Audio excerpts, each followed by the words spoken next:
Alô, comunidade, dia 21 de julho de 2026. O ICL Urgente chega ao vivo mais uma vez, sempre às 5 horas da tarde. Eu sou o Rodrigo Viana e a gente traz as principais notícias do Brasil e do mundo. Eu saúdo a todos e todas que nos acompanham no Brasil. E eu olhava outro dia o nosso chat, o pessoal falando, eu estou aqui na Austrália acompanhando o Urgente, eu estou aqui na Irlanda, apareceu outro dia aqui, e o pessoal aqui no interior de Minas, no interior do Nordeste do Brasil, São Paulo, Rio de Janeiro, no sul do país, enfim, o Brasil inteiro. É um prazer conversar com você. A Laura sempre fala, e eu gosto mesmo de ficar olhando depois, né, Laura, o pessoal fala assim, eu estou falando da cidade e tal. É muito legal a gente ter essa noção de que dialoga com gente de todo o país. Uma boa tarde para você, Laura, que chega com a atualização daqui a pouquinho. Atualização de notícia. Boa tarde. Sim, Rodrigo, eu também acho muito legal. Sempre fico vendo lá nos comentários gente de todo lugar do Brasil e do mundo também, inclusive ao vivo. Boa tarde para você que está nos assistindo agora pelos canais do ICL ou pelos nossos canais parceiros. Como sempre, eu quero convidar você a participar da nossa enquete lá na sala do ICL Urgente no Papo Legal. É só você acessar pela internet. No começo do programa, a gente sempre coloca uma enquete sobre um assunto que a gente vai tratar. E hoje a enquete é a seguinte, está aparecendo na tela aí. Quem a direita brasileira quer colocar no lugar de Flávio Bolsonaro? E as opções são Renan Santos, Romeu Zema ou Ronaldo Caiado. Rodrigo, vamos lá.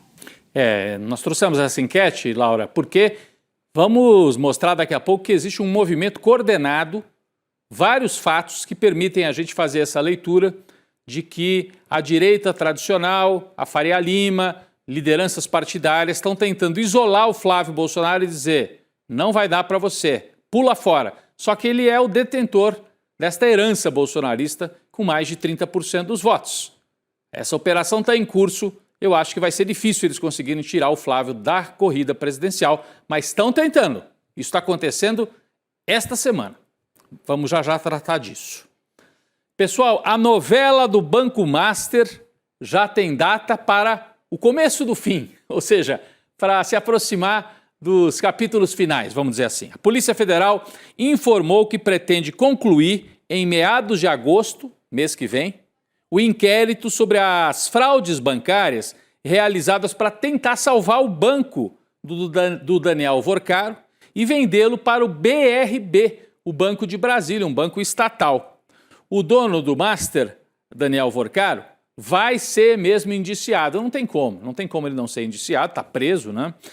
Políticos que atuavam em defesa do Master no Congresso também devem ser indiciados pela PF. O indiciamento é a primeira etapa para depois o sujeito ser levado para o tribunal, virar réu. Laura tem mais detalhes sobre esse fato, Laura. Rodrigo, você mencionou políticos aí e o presidente do Partido Progressistas, o Ciro Nogueira, ele deve entrar nessa lista, né, nesse balaio. O Ciro, ele apresentou uma emenda batizada Emenda Master para aumentar de R$250 mil para R$1 milhão o valor do Fundo Garantidor de Crédito, que cobre aí casos de calote. O prejuízo causado pelo Banco Master no FGC, esse fundo, ficou na casa de R$50 bilhões. O Ciro Nogueira nega essas acusações dele ter atuado aí em conluio com o Daniel Vorcaro. Outros políticos também podem entrar nesse balaio, Rodrigo. Hoje, a Polícia Federal intimou o ex-líder do governo no Senado, o Jacques Wagner, para depor no inquérito do Banco Master. O interrogatório ele foi marcado para o dia 7 de agosto. O Jacques Wagner, como você sabe, ele foi alvo de uma operação em junho, sob suspeita de ter recebido pagamentos do Banco Master, né, de ex-sócios do Master, para comprar um apartamento em Salvador, avaliado em R$2,5 milhões. O senador também nega as acusações, Rodrigo. O que falta é busca e apreensão do Flávio Bolsonaro, né? Porque também há indícios fortíssimos a partir daquelas ligações, daquelas gravações dele pedindo dinheiro para o Daniel Vorcaro. Rapidinho, só uma explicação, o Fundo Garantidor de Crédito, acho que o nosso público sabe, mas é sempre bom lembrar. Quando uma instituição financeira quebra, existe uma garantia. Se você tem até R$250 mil aplicados num determinado banco que quebrou, o Fundo Garantidor de Crédito cobre esse valor para você. O Ciro Nogueira tentou aumentar esse valor, que hoje é de 250 mil, aumentar para 1 milhão.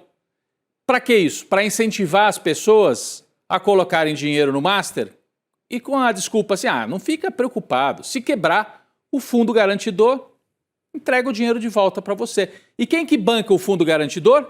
Outros bancos. né? Então, é um prejuízo para o sistema financeiro. O Ciro Nogueira pode ser indiciado porque ele tentou aumentar esse montante do fundo garantidor para incentivar as pessoas, essa é a explicação, incentivar as pessoas a colocarem mais dinheiro ainda no Banco Master. Isso aumentaria o prejuízo do fundo, né? Bom, o governo contra-ataca. Agora já falamos de outro tema na área da economia.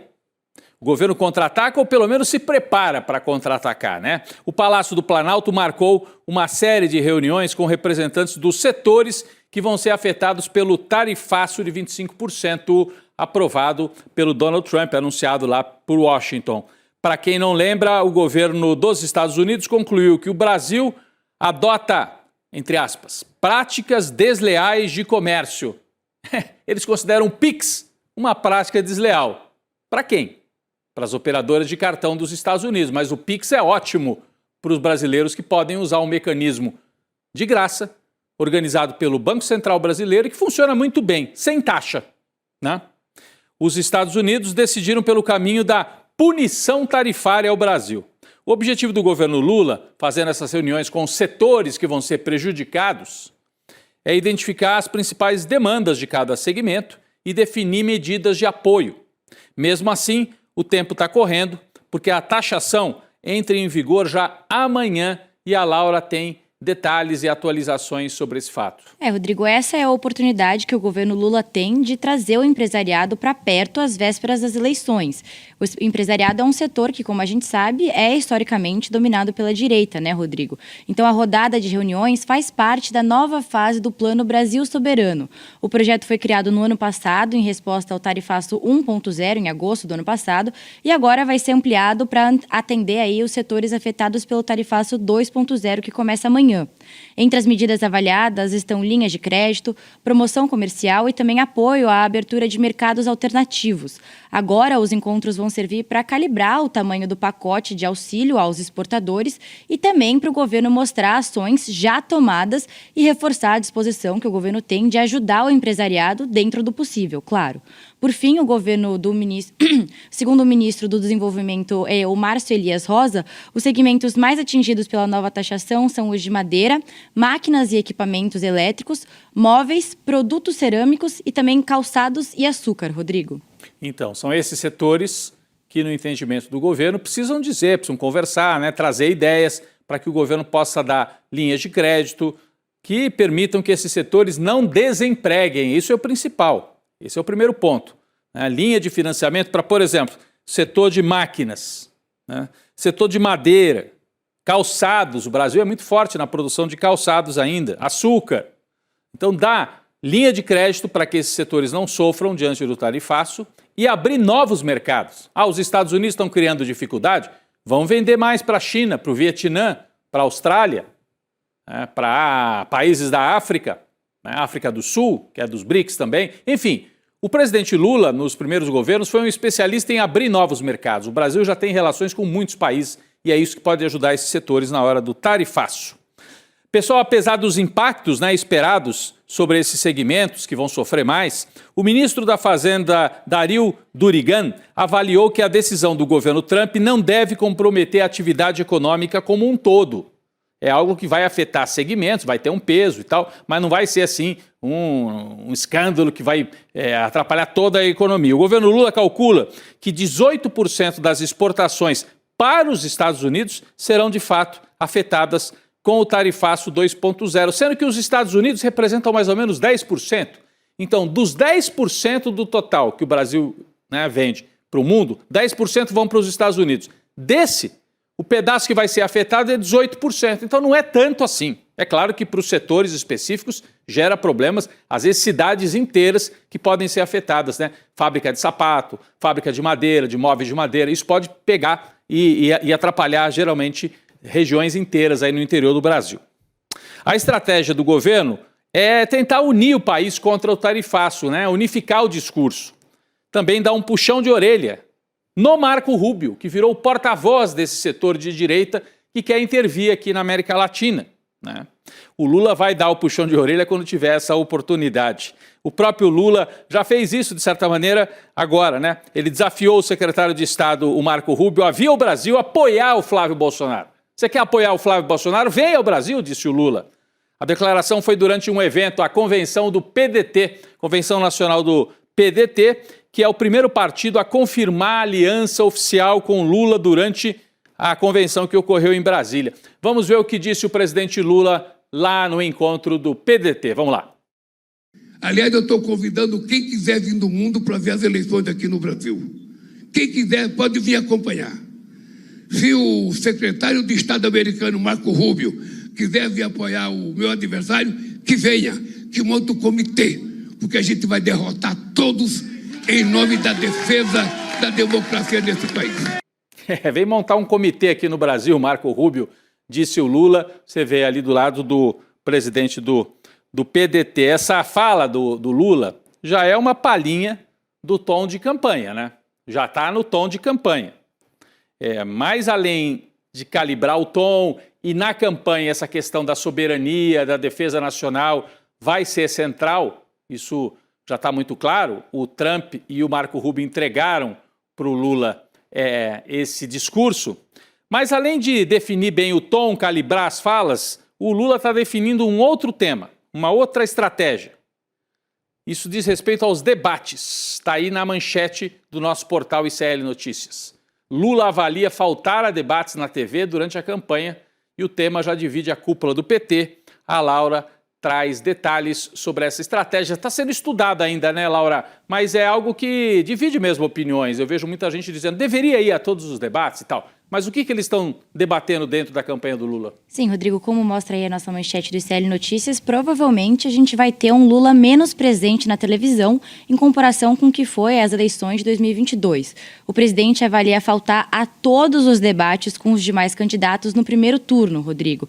E esse é um tema delicado dentro da cúpula do PT, como você ressaltou, porque parte dos aliados de Lula avaliam que o presidente, como o único candidato da esquerda na disputa com chances reais de vencer, fique muito exposto a ataques no confronto com os adversários. Até porque, Rodrigo, como a gente bem sabe, tem candidato da extrema-direita que só quer ir para debate, para fazer corte, postar nas redes sociais, como o Pablo Marçal, por exemplo.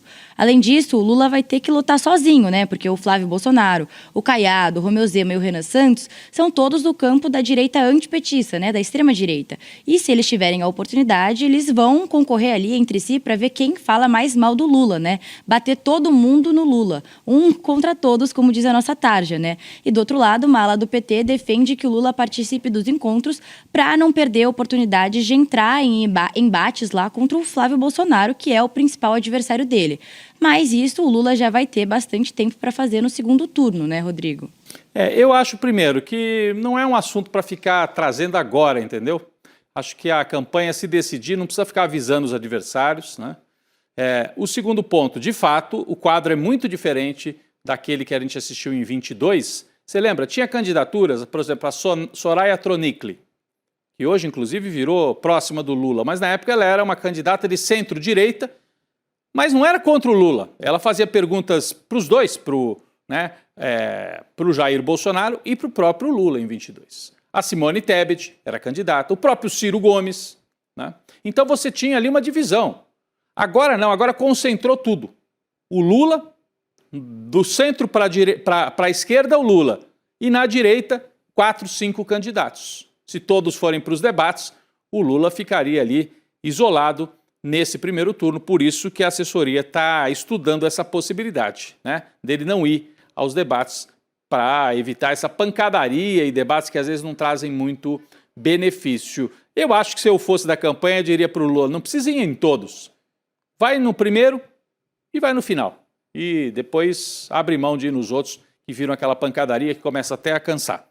Bom, por lei, as emissoras de rádio e TV têm obrigação de convidar, além de Flávio Bolsonaro e de Lula, apenas o Caiado e o Augusto Cury, que muita gente nem sabe que é candidato, né, que é um influenciador aí, escreve livro de autoajuda e que é filiado ao partido Avante.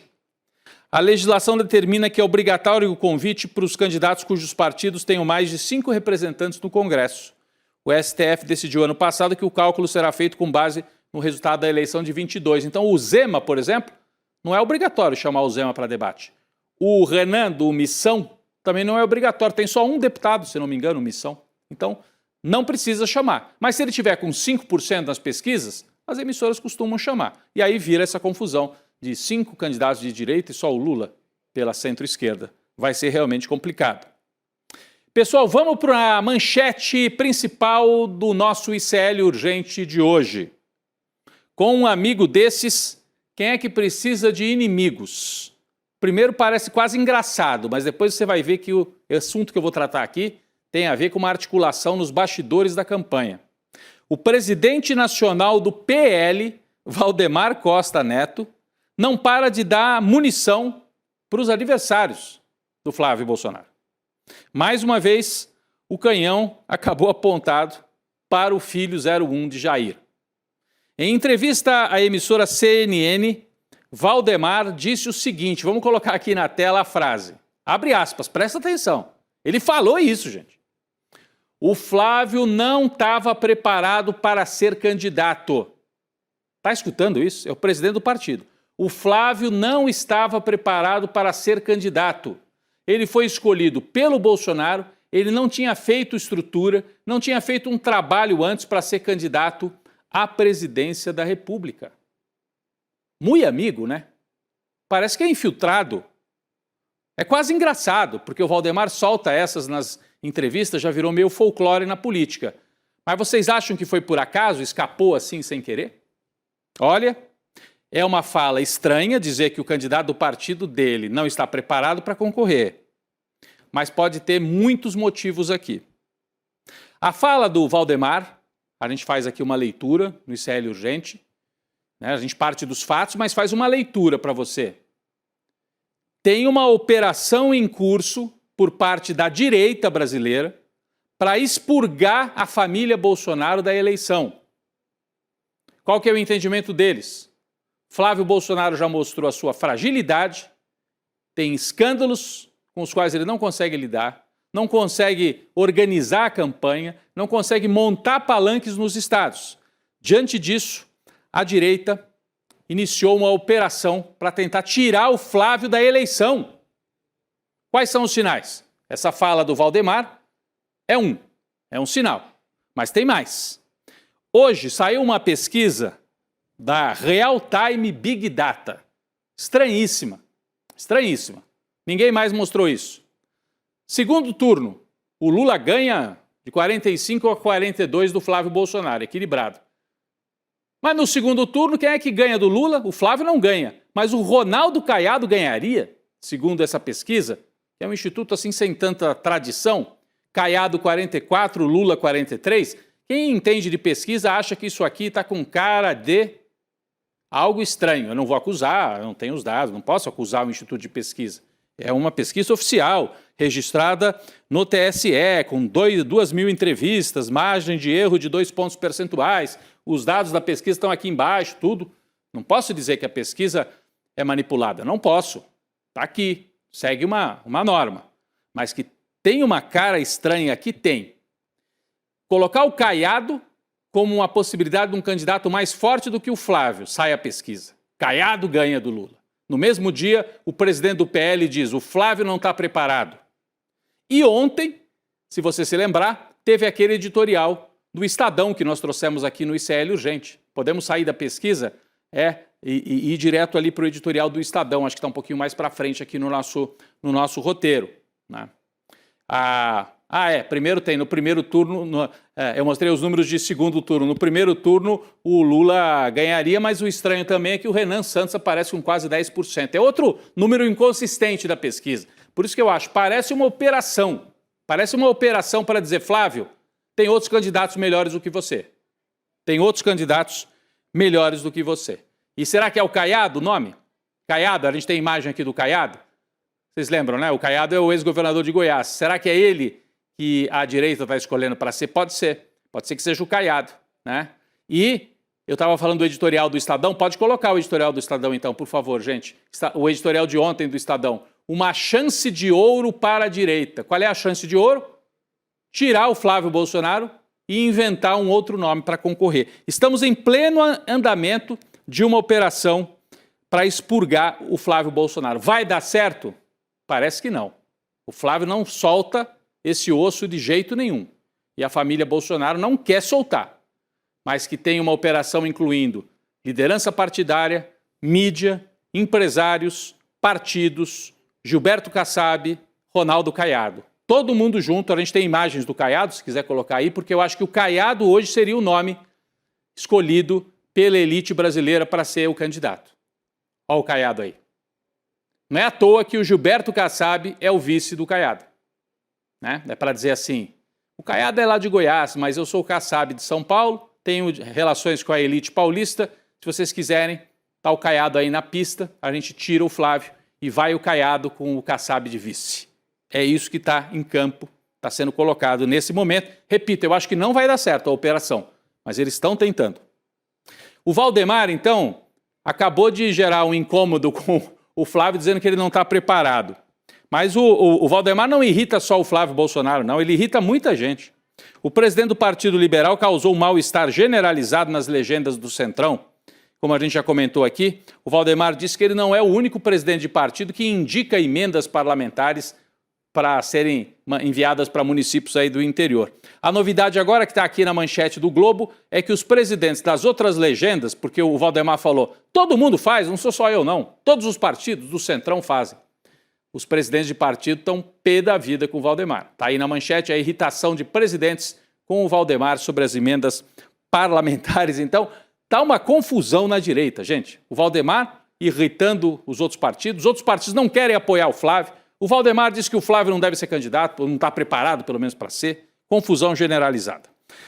Assim como o presidente do Partido Liberal está isolado, outros líderes da legenda estão sofrendo nos estados. É o caso de Douglas Ruas, pouco conhecido e que foi escolhido pela família Bolsonaro para ser o candidato ao governo do Rio. Olha ele aí.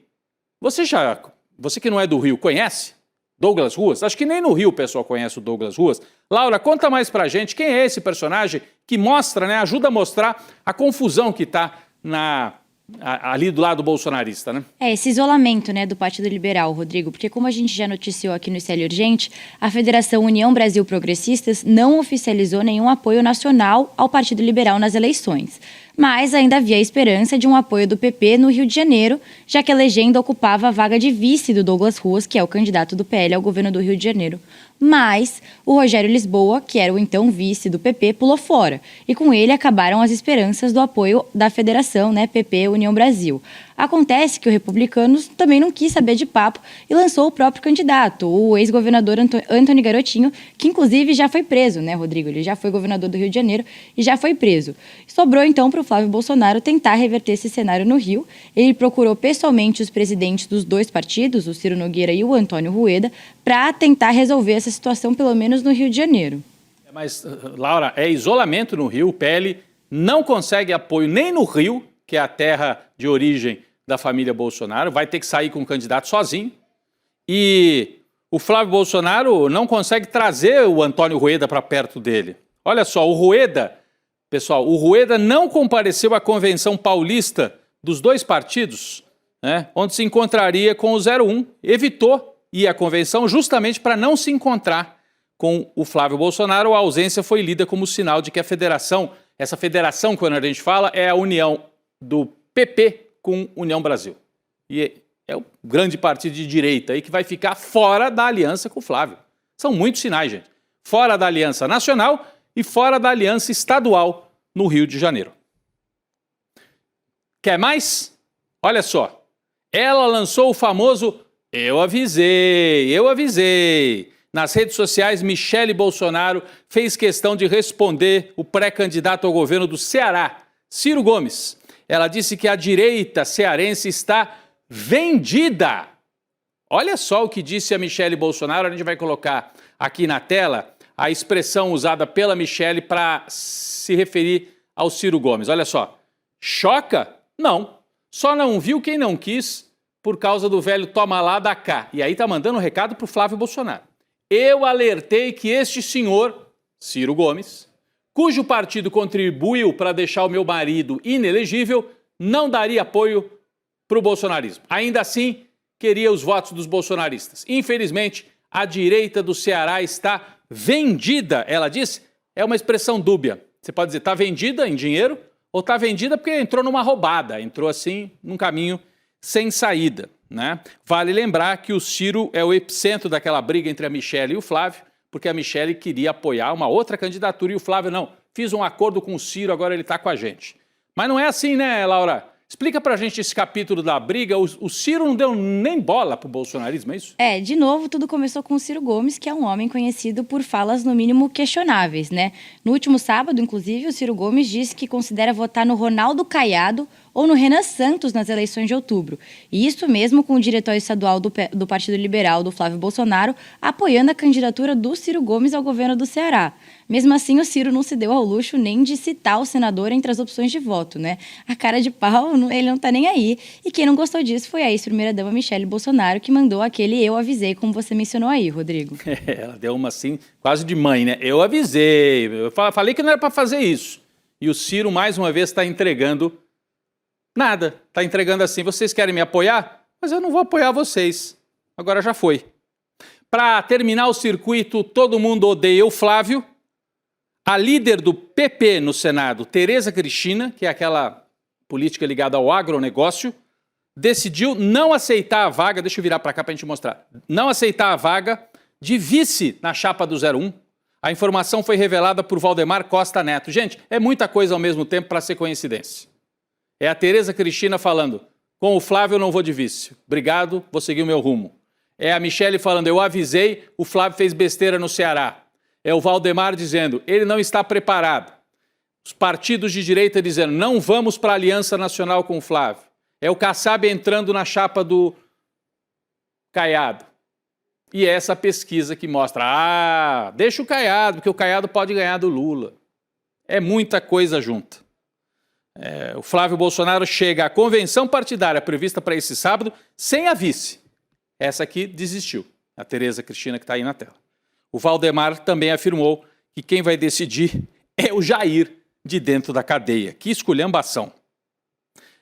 A Daniela Marques, também cotada para ser vice, que é a ex-presidenta da Caixa na época do Paulo Guedes, disse, essa que está na tela, é outra que poderia ser a vice, disse que, na verdade, o PT costuma rotular as mulheres de direita como submissas e que isso não é verdade. Segundo ela, é a esquerda que critica as mulheres e a direita segue o que está na Bíblia. Meu Deus, mas será que ela entende de Bíblia? Que eu saiba, ela entende de planilha. De qualquer maneira, é mais uma aí para se meter na confusão bolsonarista.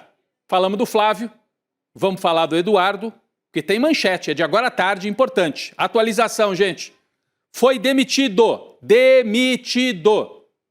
O ex-deputado Eduardo Bolsonaro foi expulso da Polícia Federal por abandono de cargo. Ele trabalhava, maneira de dizer, né? Trabalhava como escrivão. A Laura tem mais informações. O Eduardo Bolsonaro, na verdade, Rodrigo, ele estava afastado do cargo na polícia desde fevereiro desse ano. Ele deveria ter retomado ao posto de escrivão em Angra dos Reis, no Rio de Janeiro, depois de ser cassado na Câmara dos Deputados, também por excesso de faltas. Mas não foi o que aconteceu, já que a gente sabe que o Eduardo se mandou para os Estados Unidos em fevereiro do ano passado, em 2025, segundo ele, por estar sendo perseguido pela Justiça Brasileira. Então, na decisão aí da demissão de hoje, o corregedor regional da Polícia do Rio de Janeiro também determinou que o Eduardo entregue a carteira funcional e a arma de fogo. E também vale lembrar aqui, já que a gente está falando do Eduardo, que no mês passado o filho 03 foi condenado a 4 anos e 2 meses de prisão por coação no curso do processo sobre a tentativa de golpe. Rodrigo. E Laura, a pergunta que fica ainda é como é que ele vai se sustentar lá nos Estados Unidos, já que ele não tem mais o salário, né, de deputado e agora de escrivão da polícia, muito menos. Será que é algum dinheiro que foi lá para o filme, que ele vai pegar um pedaço para pagar as contas? Não sabemos. É uma investigação importante. Laura, rapidinho, a nossa enquete, o que apareceu aí, hein? Sim, Rodrigo, olha só, a gente colocou essa enquete, né? Quem é direita brasileira quer colocar no lugar do Flávio Bolsonaro e o vencedor foi o Ronaldo Caiado. Aí, como a gente está vendo, 71% dos votos, Rodrigo. 71% acham que vai ser mesmo o Ronaldo Caiado. É o que está aparecendo. Eu só acho que eles não vão conseguir tirar o Flávio dessa candidatura. Exatamente. Acho que o Caiado não vai para o segundo turno, Rodrigo. É isso. Fico por aqui. Até amanhã. Até amanhã, Laura. Obrigado. Pessoal, Flávio Bolsonaro se apresenta como a face moderada do bolsonarismo, mas qual é o perfil dele exatamente? Fica o convite aqui para você assistir na quinta-feira o documentário Flávio Bolsonaro, a verdadeira história sobre o filho 01. Quinta, 23 de julho, 8 da noite. Como é que você assiste? Você entra aqui nesse, tá aqui o link, iclurgente.com.br. Digita, põe o seu nome ali e na quinta a nossa equipe te lembra. É hoje, reportagens, entrevistas, uma costura e Juliana Dalpiva e Igor Melo, que investigam há muitos anos o Flávio Bolsonaro, ajudando a gente a entender a história desse candidato que hoje chegou ao ápice do ódio, não por parte da esquerda, mas a própria direita está dizendo: tchau, Flávio, tá ruim para você. Será que ele resiste? Quinta-feira assistam o documentário. Vem aí o N2, daqui a pouco eu tô por lá com a Gabi Varela. Gente, o ICL Urgente volta amanhã. Valeu. Flávio Bolsonaro, o 01. O Bolsonaro conservador, ou o Bolsonaro light, como vários costumam dizer. Por que será que construíram essa imagem? E qual será a verdadeira imagem de Flávio Bolsonaro?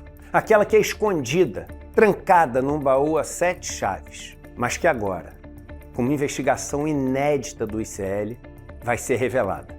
Não pelo ICL, mas na voz de várias pessoas que estiveram no centro do poder bolsonarista e que até hoje permaneceram em silêncio, mas agora decidiram falar.